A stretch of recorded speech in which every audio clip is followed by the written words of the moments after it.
माजी मंत्री नागेंद्र यांना ताब्यात घेण्यात आले असून त्यांची चौकशी करण्यात येत आहे। काँग्रेसचे आमदार राजू सेठ यांनी यात आपली कोणतीही भूमिका नसल्याचे सांगितले। त्यांनी शुक्रवारी बेळगाव येथील सुवर्ण विधानसौध येथे पत्रकारांशी संवाद साधला। इंक्वायरी करता है और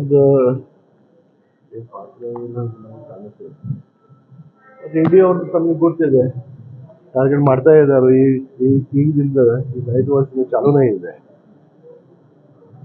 ಸಂಖ್ಯೆ ಆದ್ಮೇಲೆ ಆಮೇಲೆ ಗೊತ್ತಾಗ್ತದೆ ಏನಿದೆ ರಾಜಕೀಯ ಪ್ರೇರಿತ ಅಂತೀರಾ ಹಂಗಾಗಿದೆ ಈಗ ಇವತ್ತಿಂದ ಇಲ್ಲ ಇದು ನೀವು ನಮ್ಮ ಮಹಾರಾಷ್ಟ್ರದಲ್ಲೇ ನೋಡಿದ್ದೀವಿ ಇಲ್ಲ ಕರ್ನಾಟಕದಲ್ಲೇ ನೋಡಿದ್ದೀವಿ ಯುಪಿದಲ್ಲೇ ನೋಡಿದ್ದೀವಿ ಬಿಹಾರದಲ್ಲೇ ನೋಡಿದ್ದೀವಿ ಎಲ್ಲ ರಾಜ್ಯದಲ್ಲಿ ಆಗ್ತಾ ಇದೆ ಅದು संख्या आज नमली गोष्ट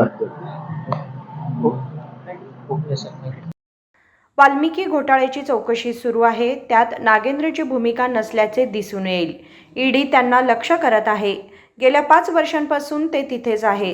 आम्ही महाराष्ट्र आणि उत्तर प्रदेशातही हे पाहिले आहे आणि तपासाची मागणी केली असल्याचे आमदार राजू सेठ म्हणाले।